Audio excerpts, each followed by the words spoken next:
Comme vous le savez certainement, ce week-end, on change d'heure. On dort 1 heure de moins et on passe à l'heure d'été. À 2 heures, il sera 3 heures du matin, donc ça va un peu piquer. Mais ça, c'était sans compter les bons conseils qu'on va vous donner au Mac de la Santé. Restez, c'est dans quelques instants.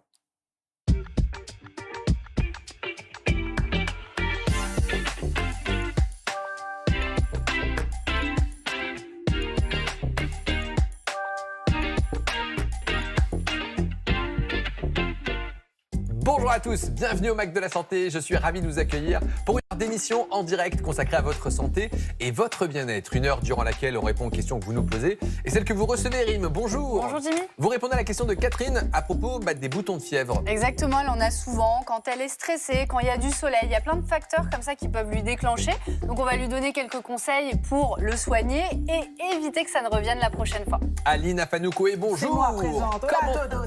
Toujours le sourire, le soleil. Oh bah Aline. oui, faut rigoler, faut être Surtout heureux. que chronique musicale avec le SIDAction qui est à l'honneur. Oui, qui commence ce week-end. Il y a le changement d'heure et il y a le SIDAction. Chaque fin de mois de mars, chaque année. On n'y coupe pas. Alors je vais vous parler du combat en musique, avec des musiques qu'on adore et qui servent à nous mobiliser. Charlotte Gaspard, bonjour. Bonjour. On va parler de ce qu'on appelle les hydrolats. Exactement, mais vous les connaissez sous le nom d'eau florale. Et souvent, on a dans son placard l'eau de fleur d'oranger, par exemple, ou l'eau de rose.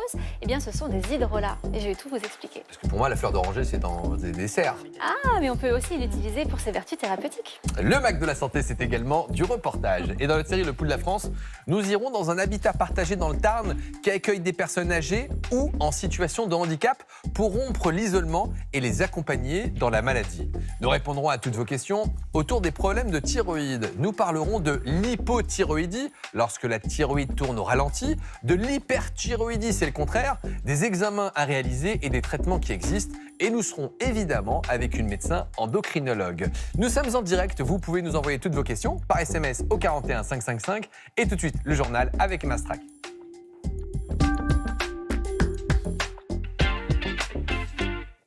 Bonjour Emma. Bonjour cher Jimmy, bonjour à toutes, bonjour à tous. Préparez-vous, ce week-end, dans la nuit de samedi à dimanche, eh bien, nous passerons à l'heure d'été. Concrètement, à 2 heures du matin, il sera 3 heures. Alors à l'origine, ce changement d'heure avait été mis en place pour mieux utiliser la lumière naturelle et pour réduire la consommation d'électricité. Mais c'est généralement un moment un peu difficile à passer parce qu'on perd 1 heure de sommeil. Mais docteur Jimmy Mohamed, vous avez quelques conseils pour nous aider à passer le cap. Eh oui, tout ça sans carte vitale. Alors, voici 3 conseils simples pour limiter l'impact de ce changement d'heure. Alors, pour commencer, dès à présent, décalez votre heure de coucher de 15 à 20 minutes pour vous coucher plus tôt et anticiper le changement. Le matin, exposez-vous à la lumière du jour. Ça va resynchroniser l'horloge biologique et éviter le décalage horaire. Et puis le soir, tamisez la lumière en fermant les volets. Et puis, dernier conseil, limitez les excitants à base de caféine, le café et le thé, après 13-14 heures, parce que malheureusement, ils vont retarder votre endormissement. Alors, il faut savoir qu'en règle générale, il faut 2 à 4 jours pour se remettre de ce changement d'heure. Ça peut même aller jusqu'à 1 semaine chez les personnes les plus sensibles. Alors, un peu de patience. Et puis ce week-end, toujours, et même dès demain, c'est le SIDAction. Rendez-vous incontournable de la lutte contre le VIH et le sida, avec toujours cet objectif, lever des fonds pour soutenir la recherche et le milieu associatif. Chaque année en France, plus de 5000 personnes apprennent qu'elles sont séropositives et pour 27%, l'infection est découverte à un stade déjà avancé. Et dans le même temps, les idées reçues continuent à circuler. Et pour en parler, nous recevons le docteur Sarah Gaston-Dreyfus, médecin généraliste au sein du service des maladies infectieuses de l'hôpital Saint-Antoine. C'est à Paris et c'est la PHP. Bonjour. Bienvenue à vous. Bienvenue, merci d'avoir accepté notre invitation. Alors, Emma le disait, chaque année, 5000 personnes apprennent qu'elles sont séropositives. Qui sont ces personnes? Est-ce qu'on peut parler de certains profils?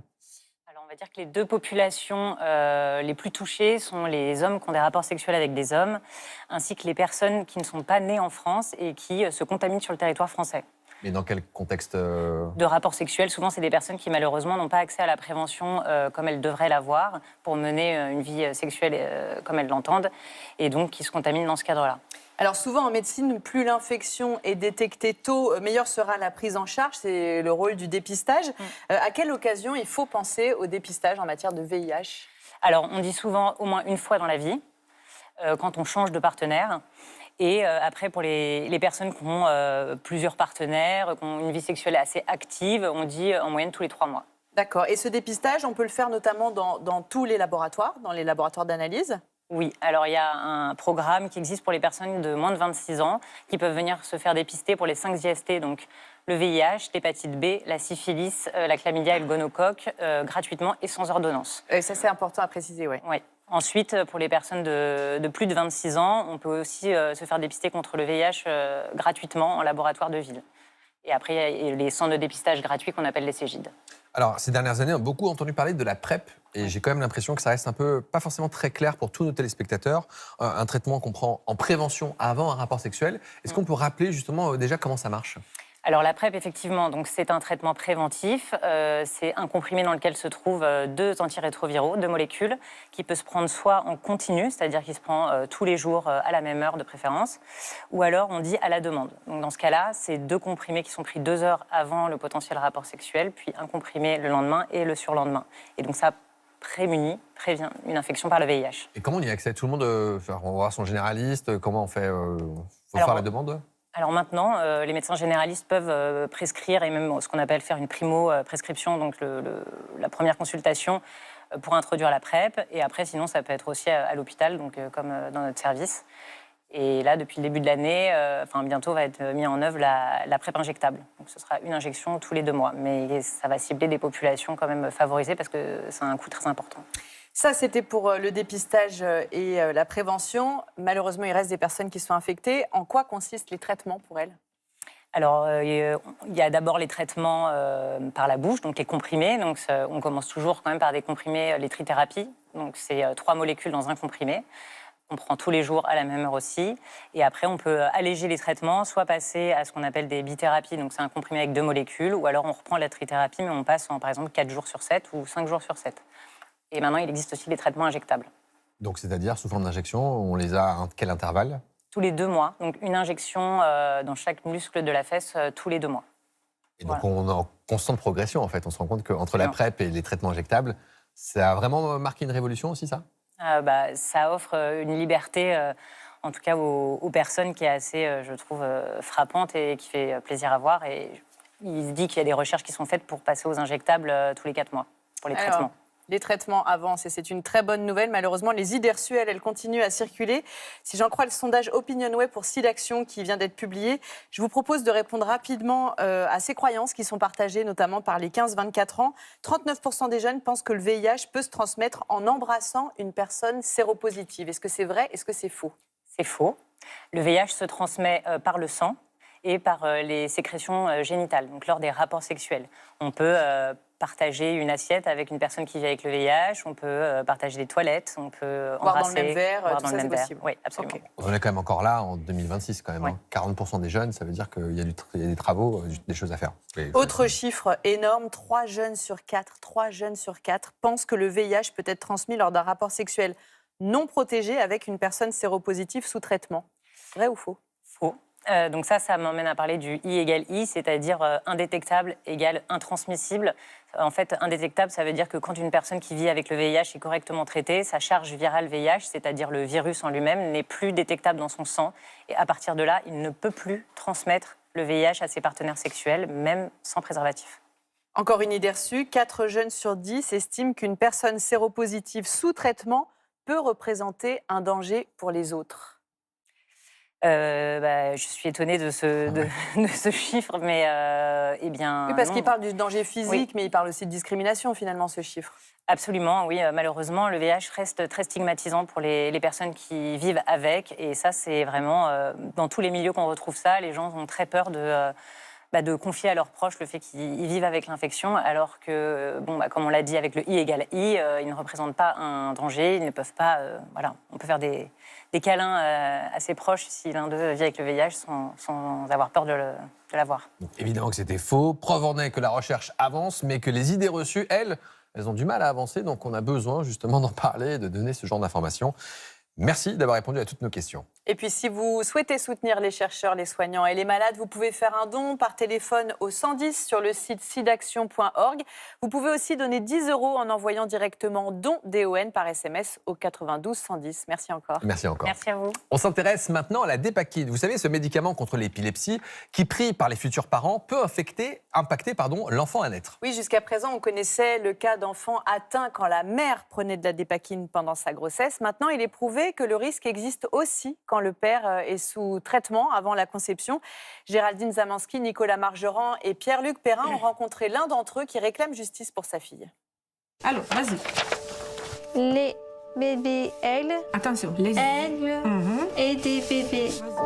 Margot, 17 ans, s'entraîne pour la première fois à faire un exposé avec son enseignante.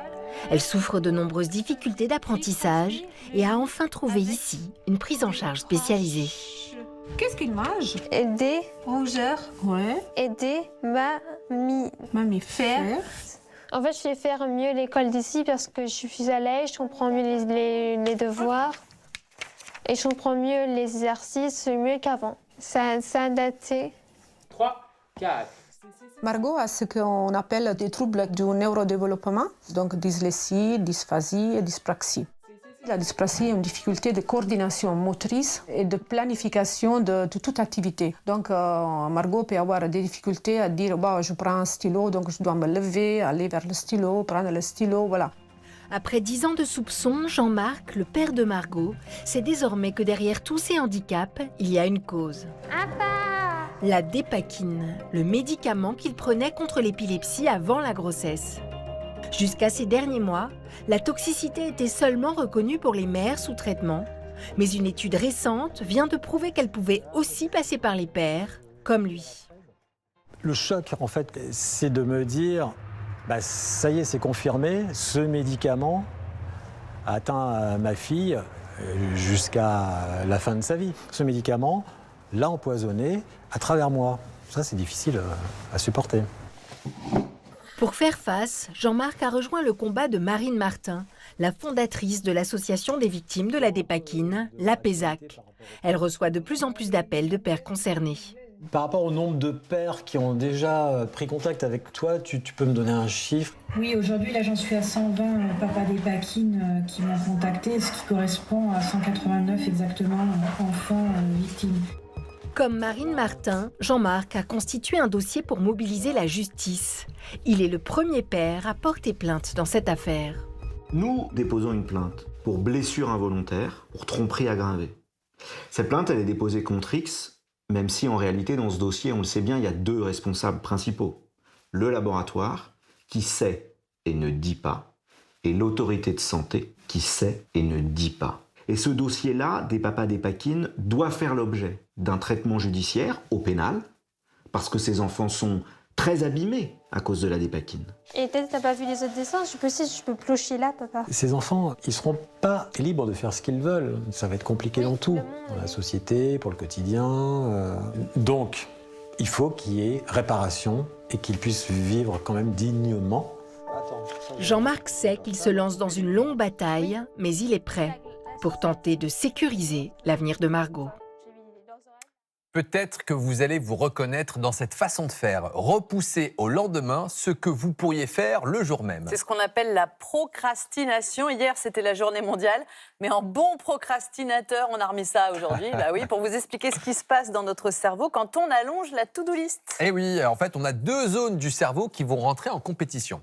À l'avant du cerveau, vous avez ce qu'on appelle le cortex préfrontal, qui est responsable de la planification, de la mise en place des objectifs et de la discipline. Et ce cortex va rentrer en compétition avec un autre système qu'on appelle le système limbique, qui est responsable des émotions et du plaisir. Donc, quand vous avez une tâche administrative à faire, par exemple, le cortex préfrontal vous dit « il est important de remplir ce formulaire avant la date prévue », sauf que votre système limbique dit « oh, c'est une tâche qui est assez désagréable, et si je la repoussais ?» Car finalement, si la tâche génère du stress, de l'ennui ou une incertitude, eh bien le système limbique reprend le dessus. Et finalement, procrastiner, c'est une stratégie de régulation des émotions sur le très court terme. En fait, le cerveau ne fuit pas la tâche, il fuit l'émotion négative associée. Et en règle générale, une fois qu'on a repoussé la tâche, on recherche de la dopamine. Et on la trouve comment? Sur les écrans ou les réseaux sociaux.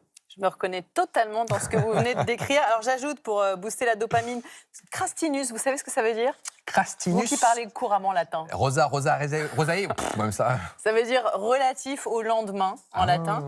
Et d'où la procrastination. Et la précrastination, ça vous dit quelque chose? Ça veut dire quoi? Anticiper ce qu'il y a à faire? Ouais, ça veut dire s'atteler à une tâche dès qu'elle se présente. Vous êtes dans quelle équipe? Oh, la team procrastination à fond. 100%. J'allais dire une bêtise, je vais m'abstenir, c'est mieux. Ah non, tous les jours, on en veut une. Non, là, je peux perdre mon travail. Merci, Emma. À demain pour une émission spéciale enfant. Ouais. Dans quelques instants, dans notre dossier du jour, nous répondrons à toutes vos questions autour des problèmes de thyroïde. Et nous serons avec une médecin endocrinologue. Dans notre série Le Pouls de la France, nous irons dans le Tarn, dans un habitat partagé qui accueille des personnes âgées et des personnes en situation de handicap. Vous connaissez l'eau de rose ou la fleur d'oranger? Eh bien, c'est ce qu'on appelle des hydrolats et ils peuvent être intéressants au quotidien. C'est la chronique du docteur Charlotte Gaspard. La chronique d'Aline Afanou-Coé qui revient sur le SIDAction en musique. Elle nous montrera comment cette maladie a marqué l'histoire de la culture musicale. Nous répondrons à la question de Catherine, une téléspectatrice qui souffre de boutons de fièvre et des boutons d'herpès à répétition. Elle aimerait savoir comment s'en débarrasser et puis surtout si on peut faire des choses en prévention. Eh bien, c'est Rim qui lui répond dans un instant. Je vous rappelle que nous sommes en direct. On attend toutes vos questions par SMS au 41 555 et il est temps de retrouver nos chroniqueurs.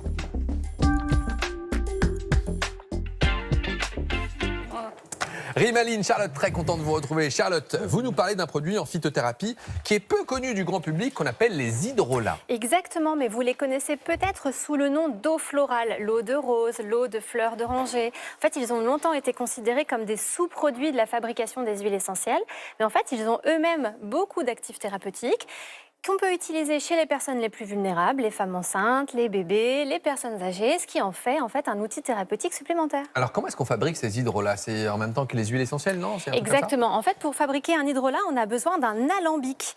Et dans cet alambic, dans une grande cuve, on va placer les plantes et on va y faire passer de l'eau très chaude, donc de la vapeur d'eau. Grâce à la vapeur d'eau, on va récupérer les molécules actives de la plante, les molécules aromatiques qui vont serpenter là dans cet engin qu'on appelle un serpentin, être refroidi, être condensé. Et à la sortie du processus, on va retrouver deux phases. La première phase qu'on va appeler les huiles essentielles et puis la deuxième phase aqueuse qui est donc l'hydrolat. Alors dit comme ça, est-ce qu'il reste encore des principes actifs? Parce qu'on se dit l'huile essentielle très concentrée et le principe de l'hydrolat c'est que c'est peut-être moins Eh bien justement, agressif. Exactement. En fait, l'eau contient encore des molécules aromatiques hydrosolubles, mais aussi des acides phénoliques, des flavonoïdes, une composition qui est plus complexe mais qui est beaucoup plus douce et qui va être plus facile d'emploi. La qualité va dépendre en fait de la plante évidemment initiale qu'on aura utilisée, mais aussi de la distillation. Plus la distillation va être lente, à basse pression, et plus on va pouvoir conserver les actifs. Alors du coup, ces hydrolats, on peut les utiliser dans quelle indication? Eh bien, pour les mêmes indications que les plantes dont elles sont issues. Donc l'idée, c'est de se dire que pour la famille, ça va être très, très intéressant pour une vertu anti-inflammatoire, antioxydante, pour apaiser des douleurs, pour cicatriser, etc. Tout ce qu'on va retrouver dans la plante initiale, on va pouvoir le retrouver dans l'hydrolat. Vous avez des exemples, par exemple? Exactement. Par exemple, l'eau de bleuet. L'eau de bleuet, on en parlait tout à l'heure avec Rim, en fait, c'est très utile pour décongestionner les yeux, pour apaiser les yeux qui sont irrités.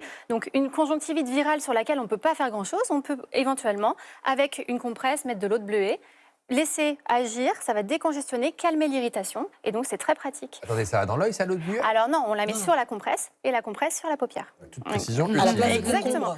Exactement. Quand on a pleuré et qu'on veut calmer un petit peu sa congestion, ça peut marcher. Voilà. Pour les problèmes de peau, on peut utiliser l'eau de rose, on peut utiliser l'eau de lavande pour hydrater, pour calmer une irritation. Par exemple, sur un bouton de moustique, l'hydrolat de lavande sur les enfants, c'est super. On la met au frais, on vaporise, ça calme l'irritation et la sensation de grattage. Et quand on a un petit besoin d'un bien-être émotionnel pour bien s'endormir, pour s'apaiser le soir, on peut vraiment comme un brume, en fait, une brume, le vaporiser sur son oreiller. L'eau de fleur d'oranger fait très bien cet effet d'apaiser. Et puis la camomille romaine, par exemple. Alors du coup, est-ce qu'il y a des contre-indications, des précautions d'emploi? Il y a des choses à faire, à surveiller quand on... Oui, parce que c'est un produit vivant, donc c'est pas sans danger. Il faut surtout s'assurer de sa pureté. Et cette pureté, on peut la retrouver notamment en regardant les étiquettes. Parce qu'un hydrolat, ça n'est pas de l'eau avec de l'huile essentielle mélangée. C'est vraiment issu d'une distillation. On ne devrait pas retrouver ni de parfum, ni de conservateur.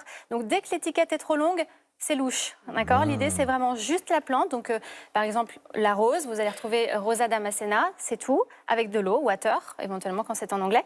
Mais c'est tout. Pas d'alcool, pas de conservateur, pas de parfum. Et on conserve ça comment? On met ça au frigo? Exactement, c'est un point crucial parce qu'une fois que c'est ouvert, c'est beaucoup plus sensible aux bactéries. C'est un produit de phytothérapie, un produit vivant. Donc l'idée, c'est de le conserver au frais, à l'abri de la chaleur et d'en prendre soin. Donc tout de suite le refermer et le remettre au frigo. Si on s'aperçoit que l'odeur a changé, qu'elle est un peu rance, qu'elle vous semble étrange, on jette son hydrolat. Alors du coup, vous avez dit que c'est quelque chose de plus doux. On peut l'utiliser chez les enfants ou les femmes enceintes? Est-ce qu'il y a des contre-indications? Eh bien, on peut l'utiliser chez les enfants, chez les femmes enceintes, sans aucune contre-indication. Tant que c'est appliqué sur la peau, on fait toujours attention. On peut faire un essai au pli du coude pour vérifier qu'il n'y a pas d'allergie. Et on peut aussi parfois l'utiliser en voie orale, mais ça, je le recommande uniquement sur avis d'un médecin. Par exemple, pour les coliques du nourrisson, de façon traditionnelle et ancestrale, l'eau de fleur d'oranger est utilisée pour calmer les spasmes et la colique du nourrisson. C'est mieux en massage sur le ventre, d'accord? Certains vont le tenter dans le biberon, mais ça, c'est uniquement après avis d'un médecin. Eh bien, écoutez, on a appris plein de choses. Merci beaucoup. Je vous en prie. C'est grave. Et tout de suite, on retrouve Aline Afanoukoé.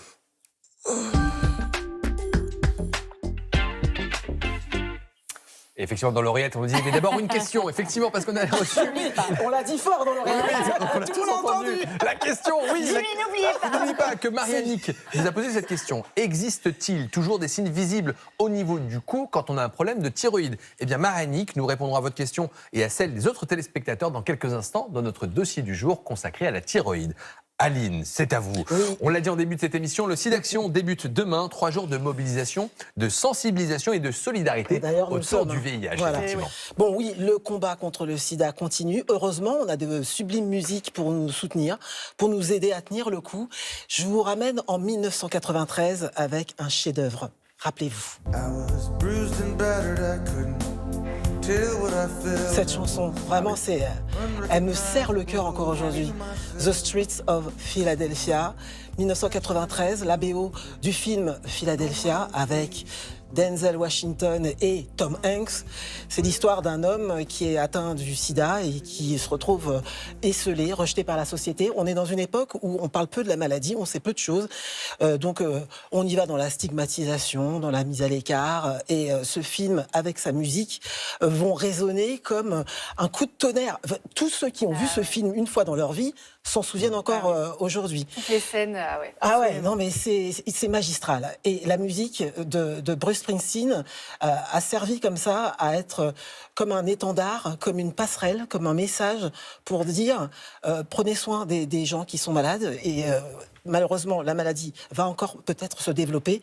Donc ça a été un premier pas. Il a fait comme une bascule dans le combat de la lutte contre le sida. Ça, c'est les États-Unis, direction désormais l'Angleterre. L'Angleterre avec Monsieur Elton John et sa dernière chanson, c'est le titre, The Last Song.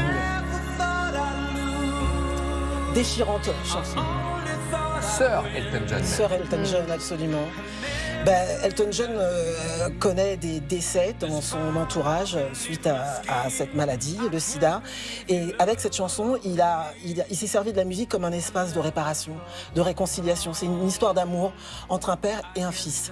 Parce que l'histoire de transmettre et de conserver les liens est très importante. Il y a beaucoup de gens victimes de cette maladie qui se retrouvent abandonnés au sein même de leur propre famille. Et avec cette chanson, The Last Song, Elton John à relier un père et un fils. Et la mobilisation en musique est également très importante en France. Ah bien sûr, vous vous rappelez, en 1998, un certain Pascal Obispo rassemble une quarantaine d'artistes autour d'un titre, Sa raison d'être. Vous avez reconnu la voix de Johnny? Beaucoup plus rock, du coup. Ouais, il y a aussi Zazie, Jean-Jacques Goldman, Lara Fabian. Bon, cette chanson, c'est un petit peu le We Are the World de Pascal Obispo, mais pour la lutte contre le sida. Elle a été reprise en 2018. Je précise qu'elle a été coécrite par Lionel Florence, qui est un peu, avec Pascal Obispo, le tandem d'auteurs-compositeurs qui ont fait des titres énormes sur la scène française. Donc, elle a été reprise en 2018, et avec des artistes d'une autre génération. Je pense à Sophia Essaidi, je pense à Damso. Damso. Damso, parlons-en. Damso, lui, il était Damso, la figure. grand rappeur. Très connu absolument, belgo-congolais. Et lui, c'est lui qui a incarné la lutte contre le sida l'année dernière avec cette chanson Grand Soleil, dans laquelle il a invité des artistes comme Youssoupha ou encore Juliette Armanet. Et là, on est plus sur une sorte de prière pour dire le soleil va revenir. Gardons espoir. C'est plus intime, plus introspectif, mais c'est toujours le même combat et c'est toujours la même détermination. Lutter, informer, rassembler, ne pas laisser les gens seuls face à leur maladie. La science a progressé, mais ce qui compte surtout, c'est de rester soudés, de ne pas se séparer des gens qui sont malades, de ne pas les stigmatiser. Et le SIDAction, lui, continue de financer la recherche et d'accompagner les malades et également les associations qui sont soutenues, avec notamment Solidarité Sida. Alors Solidarité Sida, ça fait plus de 25 ans que cette association qui a été fondée par Luc Barrehet crée ce festival Solidays tous les ans. Et c'est cette année encore une programmation éclectique qui aura lieu du 26 au 28 juin sur l'esplanade de l'hippodrome de Longchamp, avec des artistes comme Major Lazer. Je vais vous dire des noms comme ça, vous allez me dire au moins, mais allez-y. Major Lazer, Big Flo et Oli, Gims, si tout va bien, il va y avoir Suzanne. Enfin, voilà, à chaque fois, c'est la folie. Moi, j'ai déjà passé tout un festival avec eux, mais tu rentres, t'es aphone, t'as plus de jambes. Voilà, et c'est apprendre des choses, kiffer le son, faire des rencontres. Solidays, c'est un des... Et soutenir. Et voilà, il faut y aller, il faut se dire que cette maladie, malheureusement, continue de faire des victimes. Donc il faut continuer d'en parler, porter nos badges, et voilà. À l'occasion du SIDAction 2026, Aline Afanoukoué, vous êtes l'une des ambassadrices de France Inter. Et on vous voit justement, vous avez raison, dans ce clip dans lequel vous apparaissez avec de nombreux confrères. Et bien sûr, France Télévisions se mobilise également et relaie le SIDAction sur l'ensemble de ses antennes. C'est une fierté que de participer à ce... bien sûr. Le combat continue, comme dirait Kerry James. Merci beaucoup, Aline, pour ce très joli coup de cœur. Et tout de suite, on prend le pouls de la France, direction le Tarn.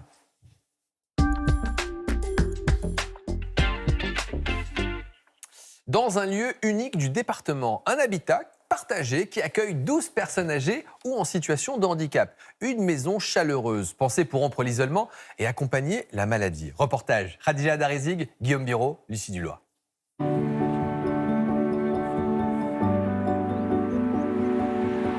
Au cœur du pays gaillacois, réputé pour ses vignobles, il y a un établissement où les personnes les plus vulnérables apprécient la douceur de la vie. Lorsqu'Odette, 97 ans, a rejoint cet habitat, elle n'a pas été dépaysée. Alors là, vous voyez la petite maison, c'était une autre maison qu'on avait achetée à la retraite. Et j'ai vécu 5 ans seule depuis que j'ai perdu mon mari, mais alors je m'ennuyais trop. J'ai vu cette maison se construire, j'ai dit que ma foi, pour ne pas finir à l'hôpital, je suis venue habiter ici et je ne m'en plains pas, on est très bien. C'est confortable. L'autre lève-tôt de la maison, c'est Patrick, ancien chauffeur de bus. Je prépare la tartine pour Patrick, parce que depuis le début, je m'occupe de lui comme s'il était à moi. Il a l'âge de mes enfants.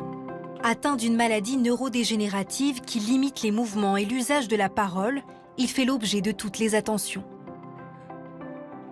Tu es content que je fais vos lunettes tous les jours? Dites-le, oui. Hein? Oui, il dit oui. Regardez, il dit oui. C'est ça qu'il répond. Dans cet habitat partagé, où les soignants sont souvent de passage, 12 personnes très âgées ou gravement malades vivent en communauté. Ils peuvent passer du temps ensemble au salon ou rester dans leur chambre. Comptez 1 500 € par mois pour une chambre meublée. Et celle-là, elle vient dans le fauteuil parce qu'elle veut que je la caresse.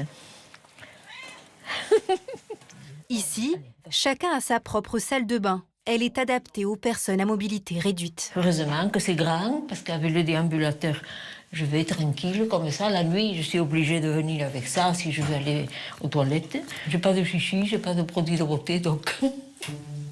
Si vous voulez parler produits de beauté, c'est Marie-Josée qu'il faut consulter. Vous êtes bien comme ça va? Oui, oui, oui. C'est pas trop chaud? Un peu. Elle est arrivée il y a quelques mois dans l'établissement, après une chute à son domicile où elle vivait seule. Ici, on a le personnel capable d'intervenir quand on tombe, quand on est mal foutu. Du personnel pour assister les résidents en cas de chute et aussi pour réaliser les soins du quotidien. Tous les jours, une infirmière libérale est de passage. Je vous laisse vous asseoir sur le lit, on va mettre la crème. Ah, la crème, allons-y. La crème, c'est pas que de l'esthétique. Ça adoucit la peau, c'est sûr, c'est le but. Mais c'est de la garder bien élastique, justement, pour pas qu'il y ait de plaies qui se refassent. Habituée à travailler en EHPAD, cette infirmière est consciente du caractère exceptionnel de cette maison. La dernière EHPAD où j'ai travaillé, c'était 2 infirmières pour 84 patients. Oui, Voilà. Oui, alors Voilà. Hein. Et donc là, du coup, on peut prendre le temps de faire connaissance. Ah oui. Et donc, c'est vrai que voilà, il y a une relation qui se crée. Puis... Bien sûr, maintenant, on se connaît toutes voilà. les deux. On sait qu'on est 2 enquiquineuses, hein, voilà, mais qui s'aiment bien. Voilà. Des liens forts tissés entre soignants et résidents, grâce à une structure unique dans le département. Gouttes, voilà, 16h, et les gouttes pour le soir. Elle a été imaginée par Delphine Calissi, infirmière spécialisée en soins palliatifs. On voit souvent des maisons d'habitat partagé qui existent, soit pour des personnes âgées, soit pour des personnes en situation de handicap. Très rarement, on mixe les publics, en fait. Et on s'était dit, mais oui, nous, ça nous manque aussi. Il faudrait trouver une maison où les gens qui n'ont pas leur place à l'hôpital parce que leur situation est stabilisée puissent, voilà, mourir, finir leur jour dans un lieu comme une maison, chaleureux, avec tout ce dont ils ont besoin. Une maison avec des soignants, chaleureuse, où l'on met un point d'honneur à célébrer chaque résident. Ce jour-là, Lucette fête ses 97 ans. Je remercie tout le monde pour la gentillesse. C'est Patrick, notre DJ. Oui, bien sûr. Très con. Un lieu de partage où chaque résident a pu trouver sa place pour continuer à profiter des plaisirs de la vie. Et on embrasse Patrick le DJ, Lucette et tous les résidents. Mais c'est cool, j'adore. La musique, c'est toute la vie et la bonne humeur également. Bravo pour cette super initiative. Un appel à témoins. Vous souffrez d'une maladie chronique et vous avez des difficultés à prendre votre traitement et cela vous arrive de l'oublier. Si vous êtes en région parisienne, contactez-nous au 01 76 52 59 79. Votre témoignage nous intéresse pour un reportage. Et tout de suite, c'est Rim qui répond à toutes vos questions.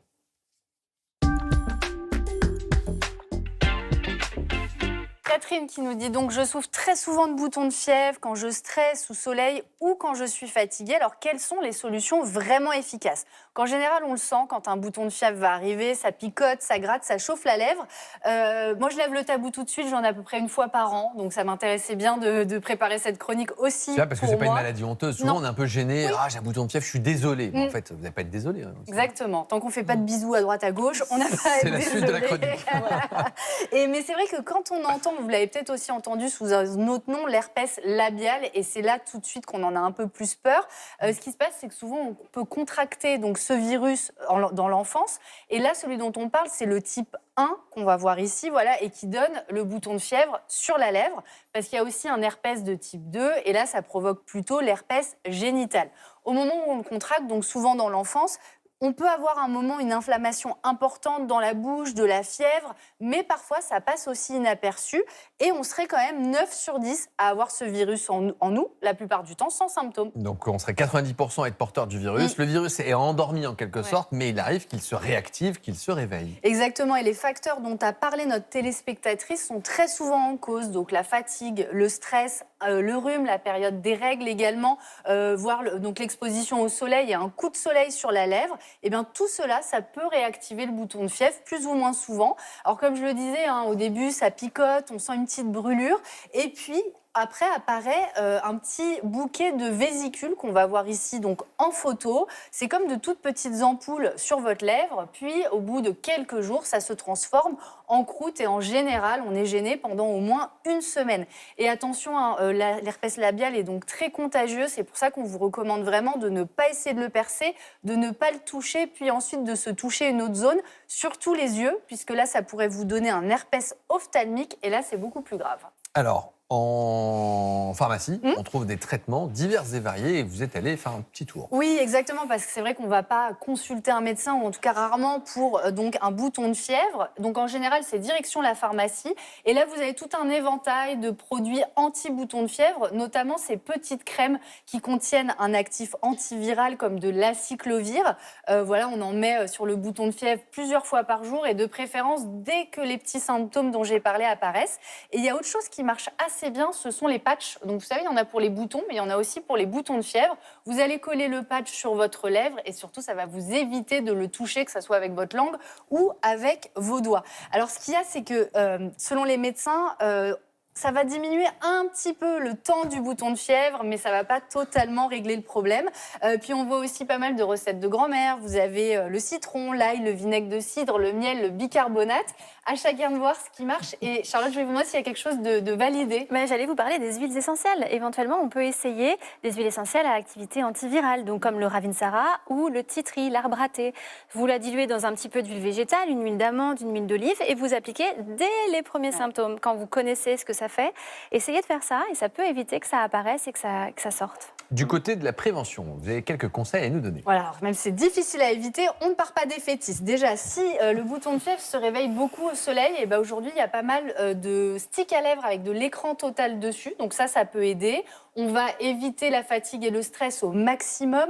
Bien hydrater ses lèvres aussi pour éviter les gerçures puisque ça va fragiliser la zone.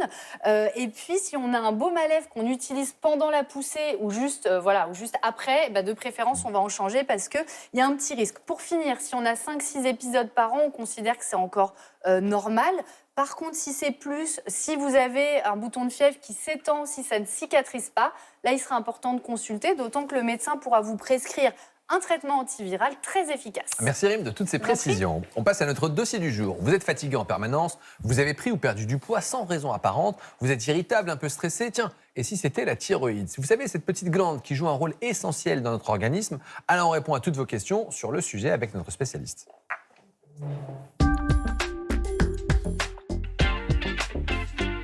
Et nous sommes ravis d'accueillir le docteur Laura Bessienne, endocrinologue à l'hôpital Cochin, c'est la PHP et c'est à Paris. Bonjour. Bonjour. Merci d'avoir accepté notre invitation. Vous pouvez nous envoyer encore toutes vos questions par SMS au 41 555.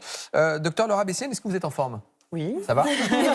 Parce qu'on a reçu une flopée de questions. D'accord. Je pense qu'on va vraiment vous solliciter. Je suis prête. Eh ben, je vous suis êtes prête à y prête. répondre. Alors, quand on parle de problème de thyroïde, c'est quelque chose finalement d'assez fréquent et d'assez presque banal. On a tous quelqu'un dans l'entourage qui a un problème de thyroïde. C'est très très fréquent effectivement et il y a aujourd'hui 3 millions de Français qui sont sous traitement substitutif pour la thyroïde, donc c'est vraiment quelque chose de presque banal. Oui. Avec un profil particulier, on a souvent l'image que la thyroïde, ça concerne plutôt les femmes, ou est-ce que c'est une idée reçue? Non, c'est pas une idée reçue. Effectivement, ça concerne surtout les femmes. Pour l'hypothyroïdie, presque 10 fois plus les femmes que les hommes, et pour l'hyperthyroïdie, presque 5 fois plus les femmes que les hommes. 5 à 10 fois plus les femmes que les hommes. Alors, on va répondre à toutes vos questions, mais un brin d'anatomie, parce qu'on est quand même au MAC de la santé. On va vous rappeler le fonctionnement de la thyroïde. La thyroïde, c'est une petite glande située à la base du cou, au niveau du cartilage, notamment la fameuse pomme d'Adam, et elle est protégée en principe et vous ne pouvez pas la sentir. Elle a une forme particulière, on dit en aile de papillon, puisqu'elle contient 2 lobes qui sont reliés au centre par ce qu'on appelle un isthme. Et cette thyroïde, elle est sous la dépendance notamment d'une glande dans le cerveau qui lui dit quand est-ce et comment elle doit fonctionner. Une fois que le cerveau stimule la glande thyroïdienne, elle va produire les fameuses hormones thyroïdiennes. Et la thyroïde, c'est en quelque sorte le thermostat de l'organisme et elle régule l'ensemble des fonctions. On va parler de la fréquence cardiaque, du tube digestif, des humeurs, de la peau. Et par conséquent, on comprend que les symptômes de thyroïde peuvent être divers et variés. On a Nancy qui nous dit qu'elle a eu des palpitations. Elle perd du poids, elle dort mal. Elle nous demande si ça peut venir de la thyroïde. Il faut se poser la question dans ce cas-là, effectivement. En effet, un dosage de TSH, une prise de sang, permettrait de savoir si oui ou non elle a une hyperthyroïdie. Le diagnostic commence par ça, une prise de sang faite par le médecin généraliste. Tout à fait. À partir de quel âge est-ce que toutes les femmes notamment pourraient faire un dépistage pour savoir si elles sont en hypo ou en hyperthyroïdie? Alors aujourd'hui, on ne propose pas de dépistage systématique. En revanche, il y a un certain nombre de situations pour lesquelles on propose de faire une TSH, donc assez facilement, chez les femmes qui ont un projet de grossesse notamment. Dès qu'elles ont un antécédent familial de dysthyroïdie, on va leur proposer de faire une TSH. On avait cette question justement d'Émilie qui nous dit avec l'âge, elle a disparu la question, mais elle va revenir, est-ce qu'avec l'âge, il faut commencer à contrôler sa thyroïde, notamment après 60 ans? Est-ce qu'en se disant qu'en vieillissant, la thyroïde marche moins bien ou pas spécialement? Normalement, c'est sur point d'appel clinique et c'est à l'appréciation du médecin généraliste.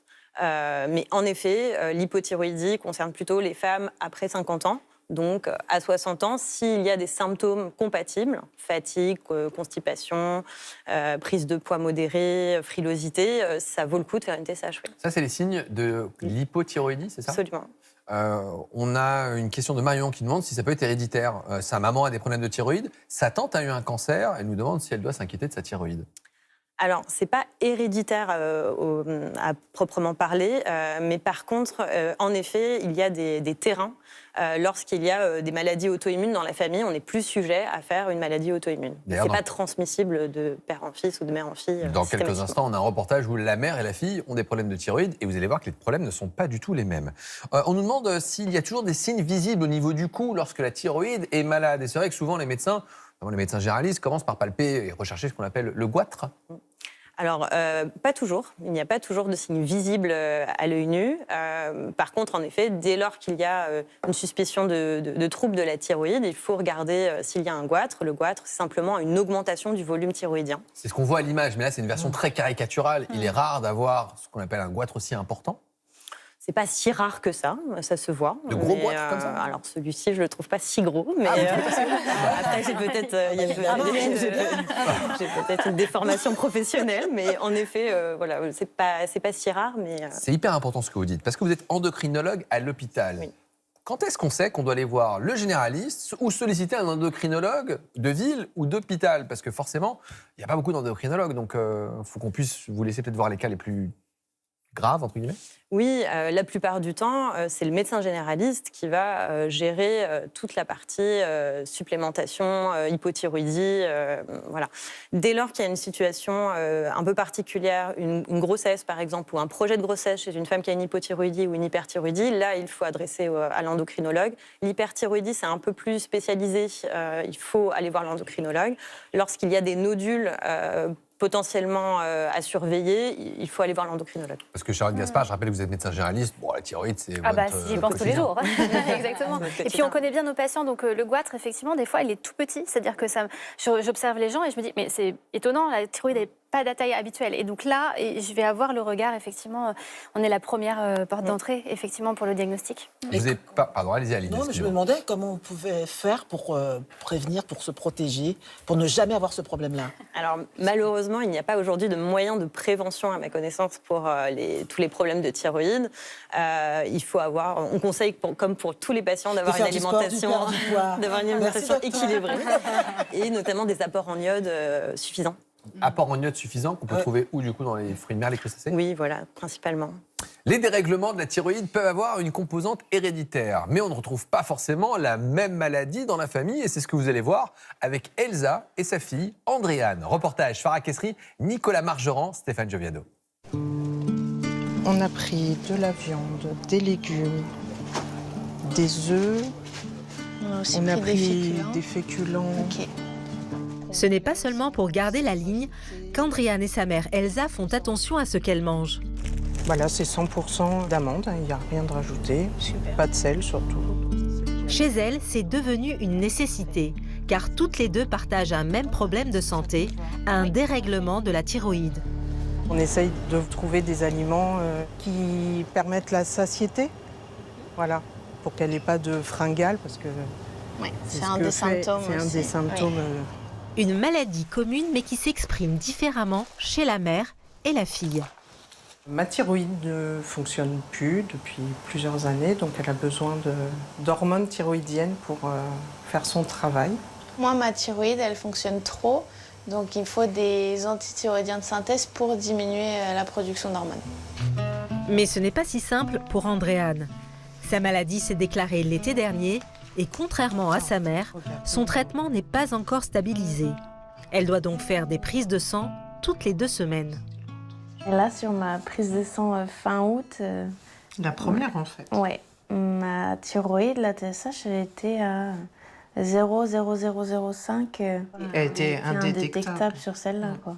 Alors qu'en novembre, l'hormone de thyroïde était remontée à 4,79. Et en fait, ma thyroïde, elle change toutes les 2 semaines, la prise de sang elle est différente. Donc à chaque fois, il faut rechanger les médicaments. Une thyroïde qui ralentit ou s'emballe. Toute la difficulté est de trouver le bon dosage pour le traitement d'Andréane. En attendant, ses symptômes fluctuent. Tachycardie, prise de poids, perte de cheveux et grande fatigue. Je me réveille comme si je ne m'étais pas reposée. Donc c'est pesant, le corps il a du mal à bouger, un peu somnolente toute la journée. Au niveau cognitif aussi. Ouais, la concentration. La concentration, elle est diminuée. Et... Même tenir, suivre les cours, c'est vraiment compliqué. Pour garder le moral, mère et fille ont un rituel, se balader au bord de la Loire. Comment tu te sens là par rapport à la marche, c'est un peu mieux? Oui. Moi, ce qui m'inquiète le plus, c'est que ça se stabilise pas, en fait. Que j'ai tout le temps des hauts, des bas. Le soutien de maman, je pense que sans ça, je verrais pas la fin de la chose, quoi. Même elle prend les rendez-vous chez le médecin pour moi, donc heureusement qu'elle est là, quoi. En attendant de pouvoir entreprendre de nouveaux projets, Andréane peut compter sur le soutien indéfectible de sa mère. Vous avez parlé tout à l'heure de nodules au niveau de la thyroïde et Edith nous pose cette question. On va parler de nodules thyroïdiens. Est-ce que c'est forcément dangereux ou cancéreux? Alors non. Heureusement, dans l'immense majorité des cas, les nodules, ils sont bénins. Et donc aujourd'hui, on a les moyens de savoir s'ils sont bénins ou pas, grâce notamment à l'échographie et à des scores que nous avons en échographie. Et les nodules un peu suspects, nous pouvons les cytoponctionner. Donc juste mettre une petite aiguille fine et faire un aller-retour, un prélèvement, qui est aussi simple qu'une prise de sang sous contrôle échographique pour avoir l'info. Mais la plupart du temps, c'est bénin, bien sûr. Rime, je vous ai vu, vous palpez le cou. Oui, est-ce qu'on les sent? On peut les sentir soi-même ou Alors, c'est plus bas. Ah, pardon, oui. excusez-moi. C'est vraiment comme ce que vous avez montré tout à l'heure, juste au-dessus du sternum. Mais on peut les sentir ou pas? Moi, j'étais sur les ganglions, pardon. Oui, on peut sentir, notamment lorsqu'on a un goitre, on peut sentir des nodules lorsqu'ils sont situés en avant de la thyroïde. Après, les tout petits, on ne les sent pas forcément. Boris nous pose cette question. Est-ce qu'il y a un lien entre le diabète et les problèmes de thyroïde? Alors, diabète de type 1 ou diabète de type 2? Il n'a pas précisé. Peut-être le plus fréquent, le type 2, Alors non, il n'y a pas de lien entre le diabète de type 2 et la thyroïde. En revanche, le diabète de type 1, vu que c'est une maladie auto-immune, comme on l'a dit tout à l'heure, on a plus de proportions à faire d'autres maladies auto-immunes lorsqu'on a une maladie auto-immune. Alors on a Marie-Pierre qui a du mal à perdre du poids, malgré du sport et une bonne alimentation. Elle nous demande si la thyroïde peut être une des causes, une explication à ce problème. Alors c'est possible, mais c'est possible aussi que ce ne soit pas la thyroïde. Donc ça, il faudrait en discuter avec son médecin et éventuellement voir si on fait le dosage et qu'on dit que la thyroïde marche normalement, on l'élimine, on se dit pas j'ai quand même un problème de thyroïde avec... Oui, si la TSH est normale, effectivement, on l'élimine. On a Guylaine qui prend du lévothyrox depuis 15 jours, le traitement substitutif aux hormones lorsque la thyroïde ne fonctionne moins bien. Est-ce qu'il y a des aliments ou des médicaments à éviter avec ce traitement? Alors non. Donc le lévothyrox peut se prendre soit à jeun, 30 minutes avant le repas, à distance des autres traitements. On évite de prendre d'autres traitements, notamment des vitamines en même temps, car ça peut gêner l'absorption.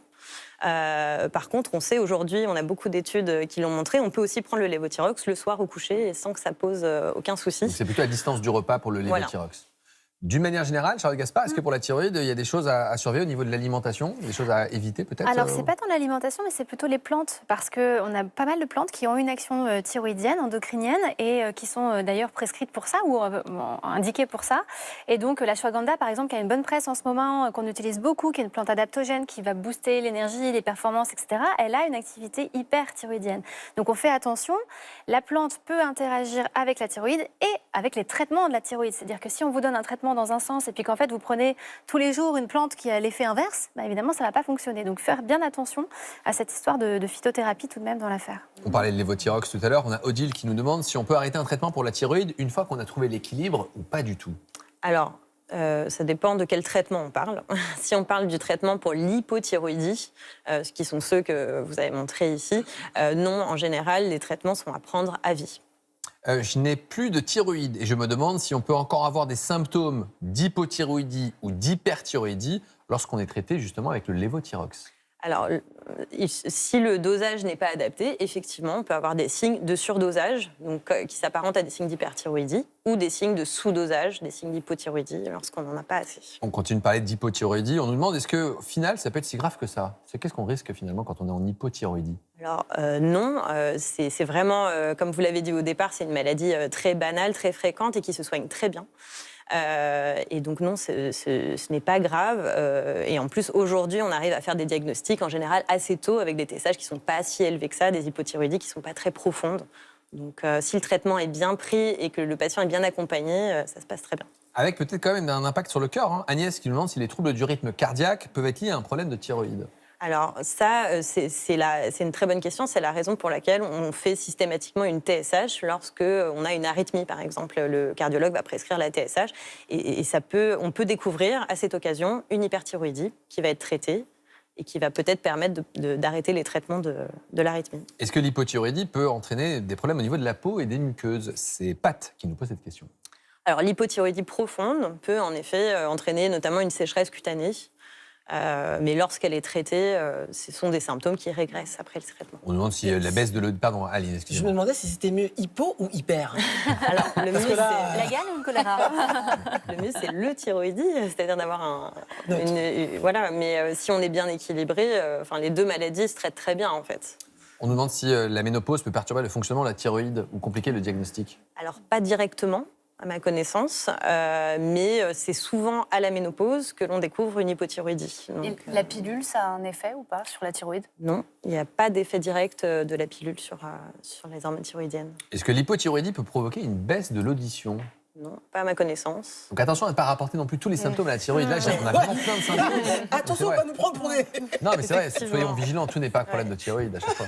Oui, c'est important de le rappeler, effectivement. Non, mais par exemple, une tendinite de Kervin, donc une tendinite particulière du pouce, m'a permis de faire le diagnostic d'une hypothyroïdie. Vous voyez, donc parfois, c'est vrai que ça peut être étonnant le symptôme, et il faut penser à la thyroïde derrière. Eh bien oui, c'est un métier que d'être docteur. Vous avez raison, Charles Gaspard. Merci d'avoir répondu à toutes nos questions. Tiens, on a reçu un message pour vous, Rim, qui a disparu, mais qui devrait revenir. On vous dit, attention, Rim, vos lacets sont défaits. Ah, bah oui, je vais les refaire. Merci. Non, ils me protègent, les téléspectateurs, j'adore. Voilà, c'est la fin de cette émission. Je vous donne rendez-vous demain pour une émission spéciale enfants avec des enfants d'une école primaire qui vont prendre les manettes de l'émission. Nous ferons de la cuisine avec Raphaël Aumont qui nous proposera une recette de bonbons, du sport avec Nordine et puis nous répondrons à toutes leurs questions à propos de l'alimentation ou encore des écrans. Je compte sur vous pour être là car il prépare cette émission depuis 6 mois. Wow. On se donne rendez-vous demain 13h35. Excellente journée sur France 5. Salut. C'est bien ça. Je reviens.